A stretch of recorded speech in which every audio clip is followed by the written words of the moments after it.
Oke, assalamualaikum warahmatullahi wabarakatuh. Apa kabar kalian semua? Sehat kan? Sehatlah, jangan sakit-sakit. Karena sakit tuh gak enak. Apalagi sekarang pandemi, kondisi badan harus dijaga, tidak boleh kemana-mana. Jadi kalau sakit kan tidak bisa aktivitas lah sehari-hari. Oke, rekan dan rekan kita sekalian, sahabat-sahabatku, teman-temanku semua, pada kesempatan kali ini sudah beda konten, yaitu tentang nambah ilmu nambah, alhamdulillah.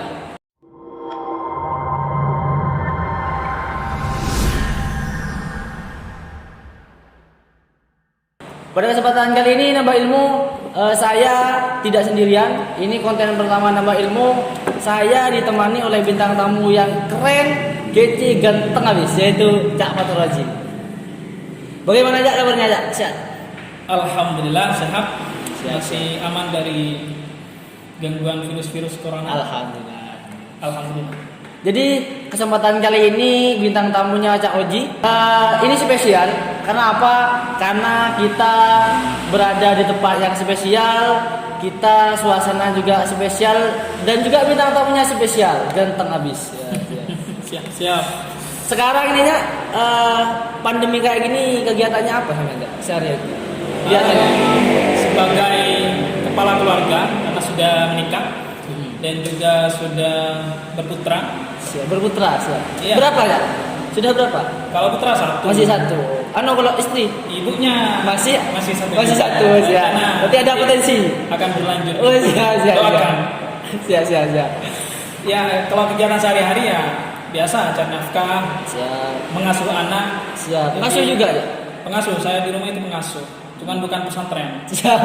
Ini pengasuh sultan. Oh, Nah, siap. saya namanya sultan. Oh, namanya Sultan. Ya biasa itu bantu-bantu istri.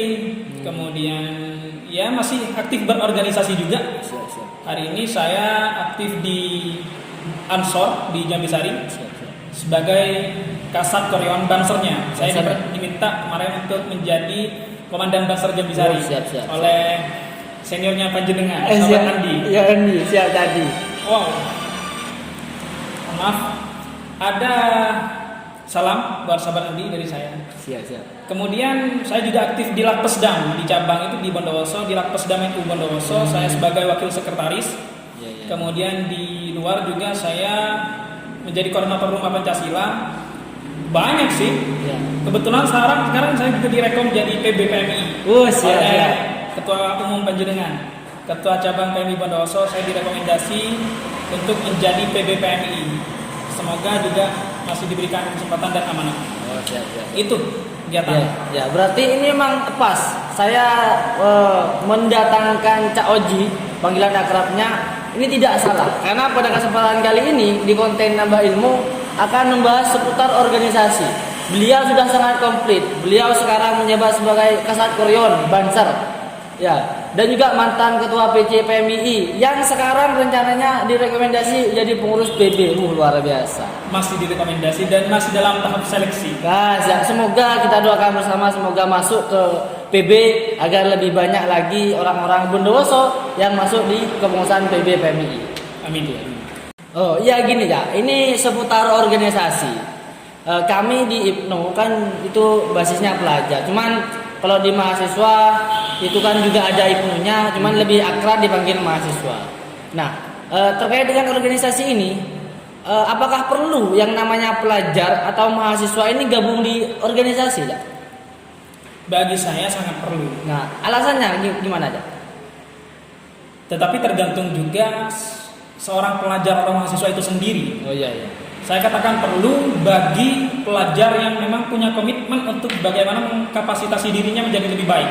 Iya. Dia belajar, dia sekolah, dia kuliah itu memang niat untuk bagaimana menjadikan dirinya lebih berpengetahuan, lebih berpendidikan, lebih berkualitas. Iya. Nah, kalau niatnya sudah mau mengkualitaskan diri, pastinya berorganisasi ini menjadi nilai lebih atau tambahan kegiatan untuk menunjang niat dia menjadi orang yang berkualitas tadi.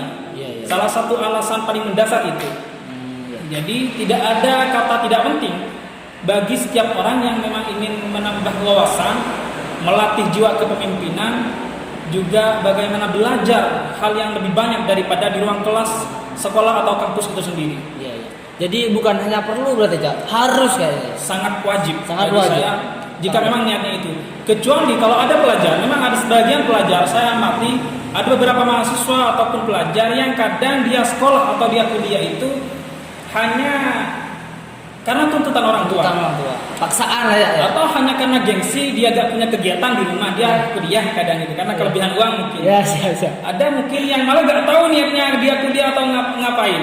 Ada begitu. Ada. Kalau bagi orang yang seperti itu mungkin berorganisasi seakan-akan sama saja menjadi hal yang biasa-biasa saja.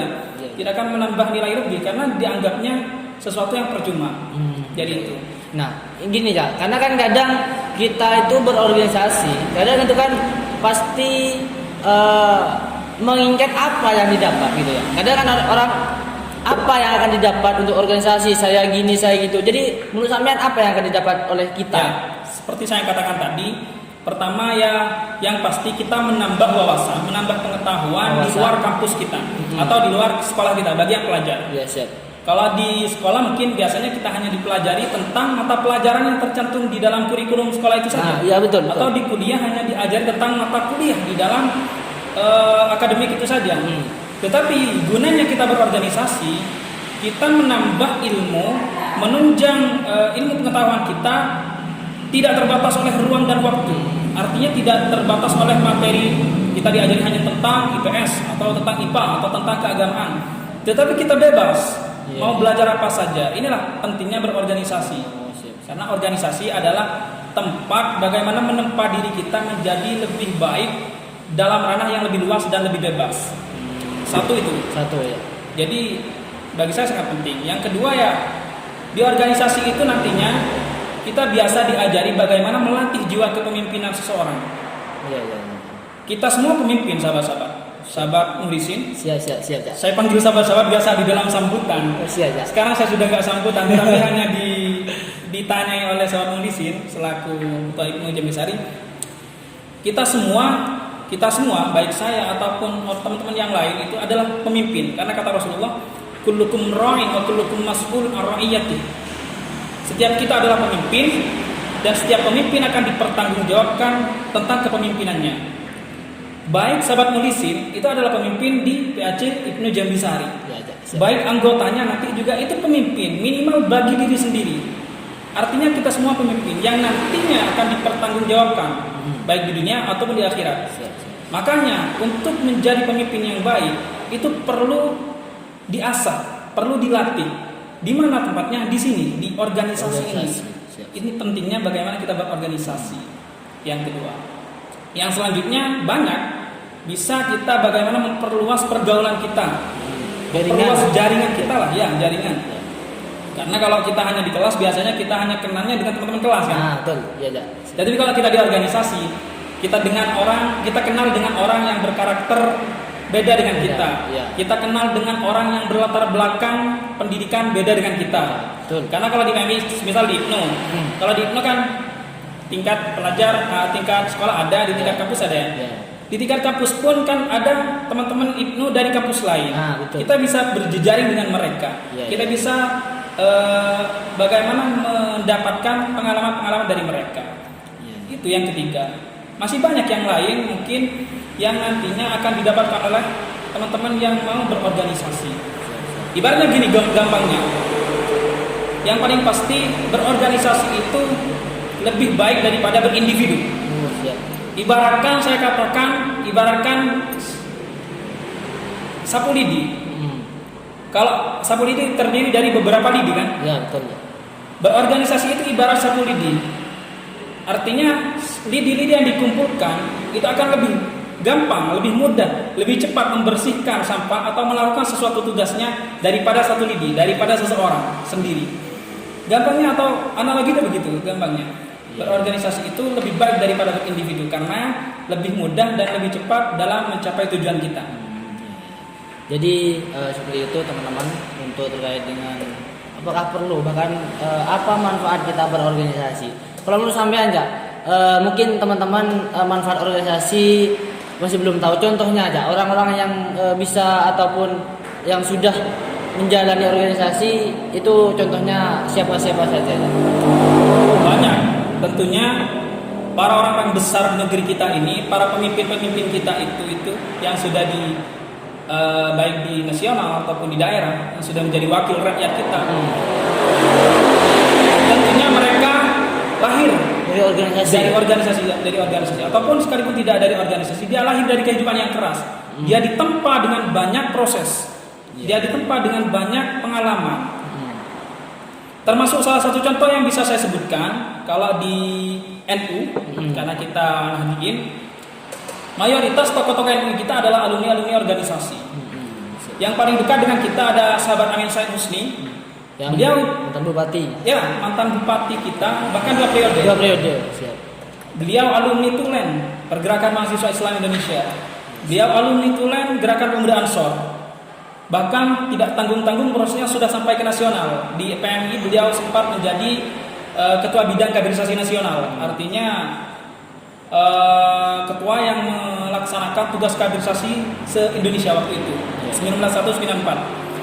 Di Ansor beliau bahkan menjadi sekretaris jenderal atau sekjen. Jadi orang nomor 2-nya Ansor di Indonesia waktu itu beliau. Jadi hasilnya kita lihat sendiri bagaimana beliau di sini, bagaimana beliau memimpin Bondowoso, bagaimana kiprah beliau terhadap masyarakat, terhadap NU, bahkan terhadap lingkungan sekitarnya sendiri. Luar biasa. Kita bersyukur pernah dipimpin oleh tokoh bupati yang sangat berkualitas seperti beliau. Salah satu contoh itu. Bahkan contoh-contoh yang lain ada gubernur kita hari ini, Khofifah Indar Parawansa, alumni organisasi. Gubernur Jawa Tengah, sahabat Ganjar Pranowo, alumni organisasi. Sahabat Anies Baswedan, Gubernur Jakarta atau DKI Jakarta juga alumni organisasi. Semuanya pernah mencicipi organisasi sehingga beliau menjadi orang-orang yang hebat di masa kini. Itu ya ada beberapa yang disebutkan untuk orang-orang yang sudah mengenyam di organisasi dan mereka benar-benar mendapatkan hasilnya. Oke, Cak. Barusan sudah terkait dengan manfaat dan juga apa yang akan didapat oleh teman-teman ketika berorganisasi. Nah, cuman ini ada pertanyaan, Cak. Apakah ini juga bisa ditanyakan hanya keingintahuan saya dan mungkin juga ini terkait juga dengan pengetahuan teman-teman juga ingin tahu. Jadi apa sih perbedaan dan juga persamaan antara organisasi yang di bawah naungan NU, contohnya kayak PMI dan juga IPNO, dan juga organisasi yang di bawah naungan selain NU? Oke. Gimana Soal ya? persamaan, saya rasa semua organisasi itu sama. Semua mengajak kepada kebaikan. Semua tujuannya baik. Hanya saja ada beberapa organisasi di negeri kita ini yang terlarang. Contohnya ada? Ya. Misalkan apa?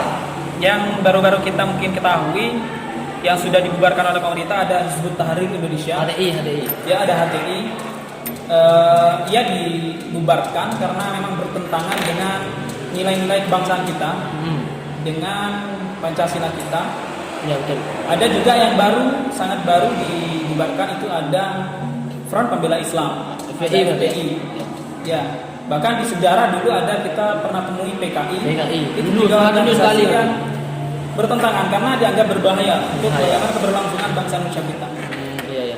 Kalau perbedaan enggak? Soal perbedaan mungkin saya rasa bedanya organisasi di dalam naungan NU atau di bawah lingkup NU itu dengan organisasi yang bukan di bawah naungan NU itu soal ideologi.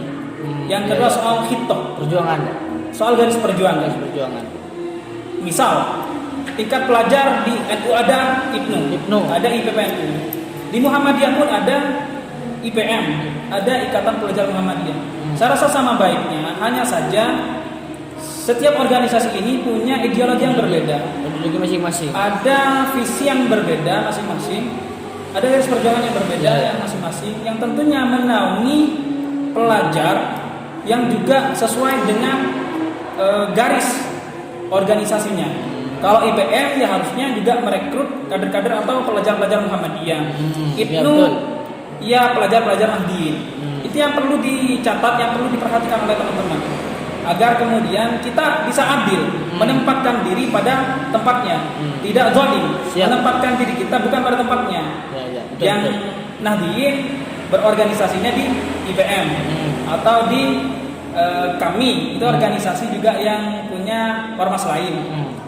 Ada organisasi atau ada pelajar Muhammadiyah yang malah organisasi di IPNO. Itu yang saya katakan kurang pas. Dolim berarti ya? Ya, bisa dikatakan dolim karena menempatkan sesuatu bukan pada tempatnya. Nah, betul. Kita sudah punya garis masing-masing. Saya rasa bedanya di sana. Ya. Di satu sisi. Yang kedua mungkin bedanya mungkin dalam hal klasifikasi atau segmentasi. Karena ada beberapa organisasi yang menaungi belajar, khusus berarti ya, khusus belajar, ada yang khusus mahasiswa, ada beberapa, ada yang khusus pemuda, ada yang khusus pemudinya. Di NU ada Ansor, ada Fatayat. Khusus ibu-ibu ada Muslimat. Jadi ada tempatnya masing-masing. Ya, ada lembaga-lembaga profesi. Kayak mungkin ikatan atau persatuan guru dan bentuk ulama Pergunung. Di luar NU ada namanya Ikatan Guru Indonesia, PGRI. ada PGRI, Ya. IGI yang tadi saya sebutkan, ada PGRI. Juga ada organisasi bahkan Ikatan Dokter Indonesia di luar NU. Di NU juga ada. LKKNU. Cuman yang perlu diperhatikan dan harus dicatat oleh kita semua sebagai Nahdliyin, kalau memang di NU kita sudah lengkap organisasi semacam itu, saya sarankan, saya minta untuk bagaimana kita betul-betul mengaktifkan organisasi-organisasi yang sudah dibuat oleh para pendahulu-pendahulu kita ini. Jadi jangan keluar lah ya. Ya, yang merasa pelajar Di IPNO harus. Yang merasa pelajar dan itu Nahdliyin harus di IPNO, IPNU. masuk ke IPNO atau IPPNU. Oh, siap. Yang PMII, yang mahasiswa ada PMII. Harus ke PMI. Ya, yang pemuda Harus ada Ansor. Harus ke Ansor. Jadi Saya bukan melarang sahabat-sahabat aktif di luar itu. Ada ada KMPI, KMPI, organisasi di luar. Ada pemuda-pemuda tingkat daerah, ada pemuda tingkat fakultas, kampus, kadang begitu.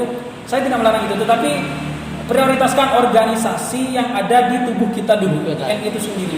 Karena kadang ada Nahdliyin pemuda seperti kita ini. ya. Iya, dia nggak mau mengaktifkan Ansornya karena tanda kutip tadi pemuda, malah lebih aktif di organisasi lain yang itu tidak di bawah naungan NU. Jadi saya tidak mengatakan tidak boleh, tetapi prioritaskan organisasi kita dulu agar kemudian setiap organisasi yang ada di tubuh NU yang sudah dibuat atau didirikan oleh para pendahulu kita itu betul-betul bermanfaat, betul-betul produktif itu sahabat-sahabat. Ya, jadi ya teman-teman dan rekan-rekan kita sekalian harus menempatkan diri kepada tempatnya. Jadi kata beliau jangan zolim ya, gitu ya. Jadi kalau emang kita sebagai anak orang NU Nahdliyin, jadi harus menempatkan kalau di pelajar ya IPNO gitu loh. Jangan kemana-mana gitu ya. Kalau di mahasiswa sudah kuliah, jangan kemana-mana. PMII. Jadi ingat PMII, tidak usah kemana-mana. Salam pergerakan. Salam. Karena beliau juga mantan ketua PC dan saya juga dulu waktu kuliah, walaupun saya sekarang kuliah aktif juga. Bukan berarti kita tidak boleh bersahabat dengan organisasi lain. Betul. Saya mantan ketua PC PMI, saya bersahabat dengan teman-teman HMI. Saya bahkan kenal berteman dekat dengan ketua-ketua GMNI, ketua organisasi lain. Karena itu adalah hal yang diajar dalam organisasi kita. Bagaimana kita bisa bergaul dengan berbagai macam golongan. Seperti yang sebutkan tadi, kita bisa bergaul dengan berbagai macam karakter orang, berbagai macam orang yang berlatar belakang berbeda-beda dengan kita. Maka jangan pernah anti perbedaan itu sendiri. Nah, jadi itu ya.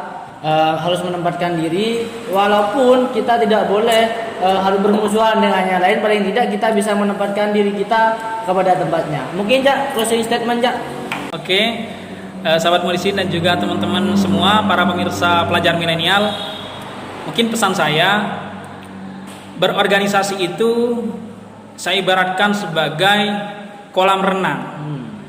Sedangkan masyarakat nantinya, kehidupan yang sesungguhnya atau dunia kerja kita, itu saya ibaratkan lautan lepas. Jadi di organisasi kita atau di kolam renang kita, perkenyanglah diri atau perbanyaklah diri bagaimana kita belajar berenang.